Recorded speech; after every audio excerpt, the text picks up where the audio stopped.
नमस्कार, मैं अविनाश कुमार। आप देख रहे हैं ताजा समाचार। अभी हम धुंधुआ सूर्य मंदिर के प्रांगण में भी हम उपस्थित हैं मंदिर में, और हमारे बीच यहाँ पे मंदिर के पुजारी हैं, तो सीधे हम जुड़ते हैं और बातचीत करते हैं और छठ पूजा को लेकर कुछ विशेष तरीके से बातचीत करते हैं। ताजा समाचार में आपका बहुत बहुत स्वागत होगा। स्वागत है। और मैं सबसे पहले इस चैनल के माध्यम से समस्त बिहार वासियों और छठ व्रतियों और धुंधुआ ग्राम वासियों को और हमारे इस मेला में आने वाले सभी श्रद्धालुओं को छठ के अवसर पर बधाई देता हूँ। जय छठी मैया। आए और यहाँ इस मेला को, यहाँ पर छठ व्रत को इसमें शामिल होकर सहभागी बने, यशस्वी का भागी बने और हमेशा उत्तरोत्तर वृद्धि की ओर हमें अग्रसर करें, आगे बढ़ने के लिए प्रेरित करते हैं। एक सवाल है आपसे कि कितना पुराना मंदिर है ये?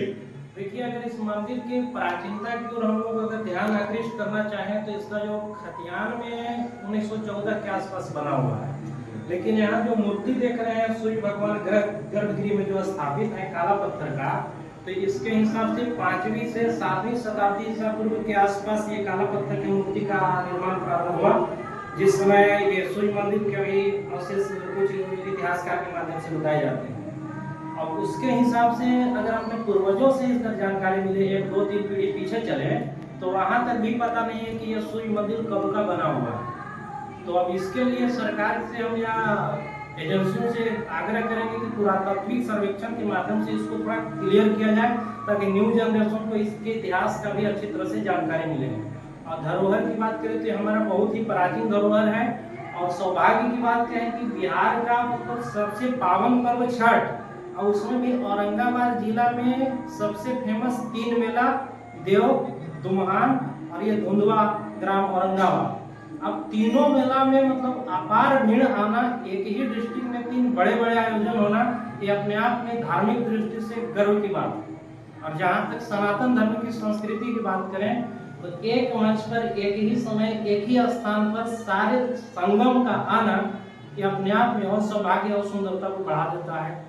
अब हम आगे यही मांग करेंगे आपके माध्यम से जो देखने वाले लोग हैं या सरकार से भी, कि थोड़ा हमारे इस मेला को आगे बढ़ाने के लिए जितना हो सके सहयोग किया जाए, इसके सौंदर्यीकरण के लिए, जो कमियां हो रही उसको पूरा करने के लिए। और आप भी इस चैनल के माध्यम से इसको चलाएं, लोगों तक पहुंचाएं, लोगों को जागरूक करें, यहाँ आने के लिए भी आकृष्ट करें, क्योंकि प्राचीनता की दृष्टि से आप भी यहाँ देख सकते हैं और हम लोग भी अगर अनुमान है कि ये बिल्कुल प्राचीन मंदिर ही है। ठीक है, सर्वेक्षण बिहार में सबसे महापर्व कहा जाता है छठ पूजा को।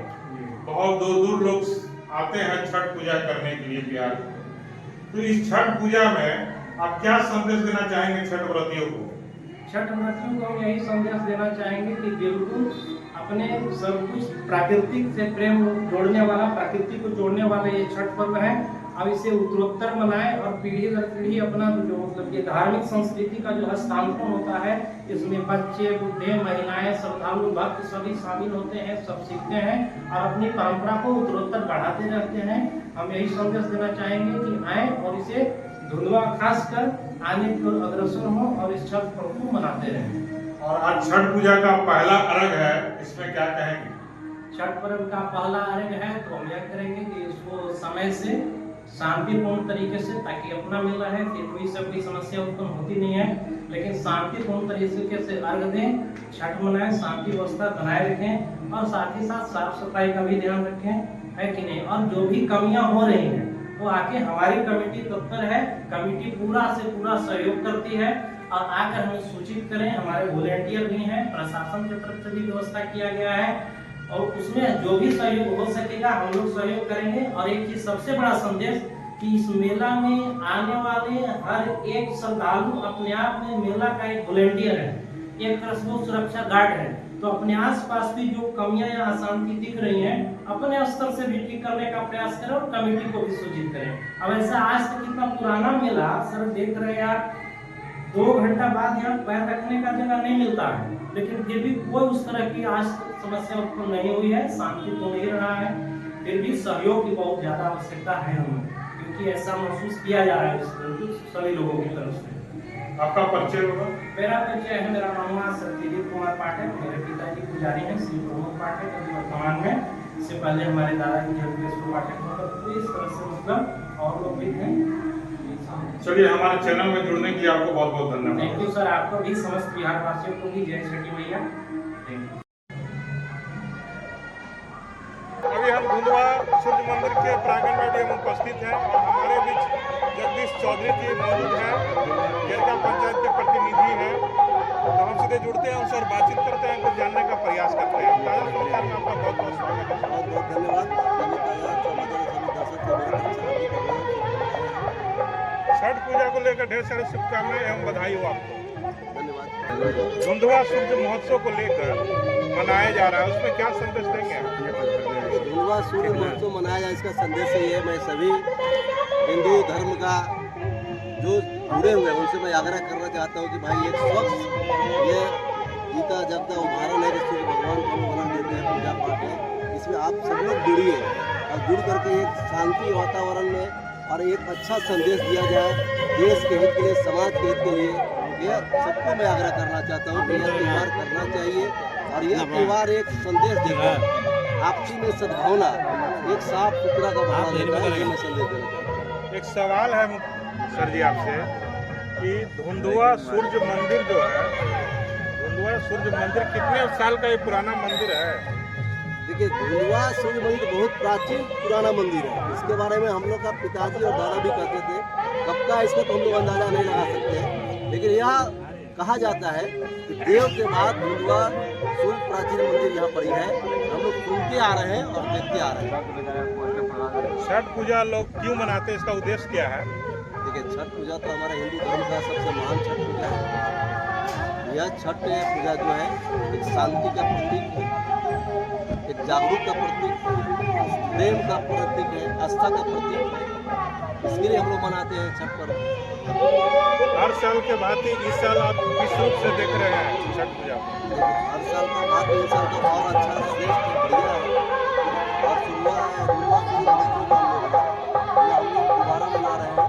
एक 2024 में मना रहे हैं, 2025 में मना रहे हैं और यह महोत्सव और बिल्कुल सब लोग यहाँ पर कमेटी मिलकर चलाए हैं और जिला प्रशासन को भी मैं धन्यवाद देना चाहता हूँ।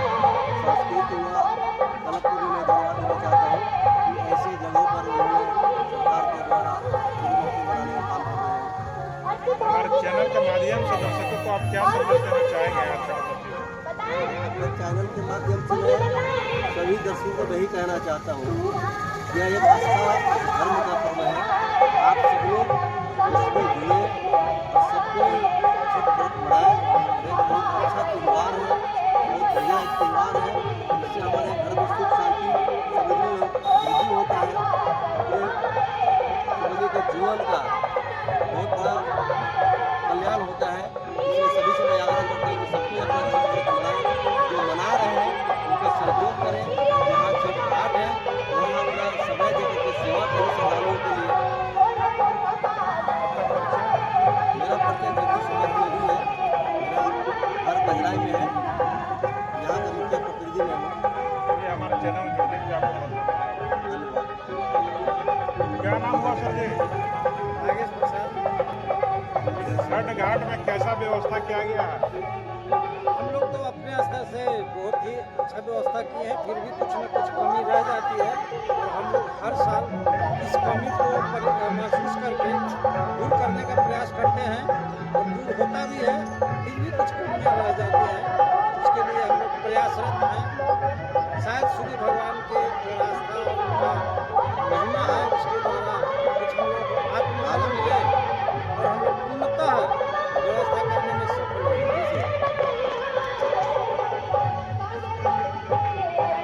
क्या संदेश देना चाहेंगे आप छठ पूजा को लेकर?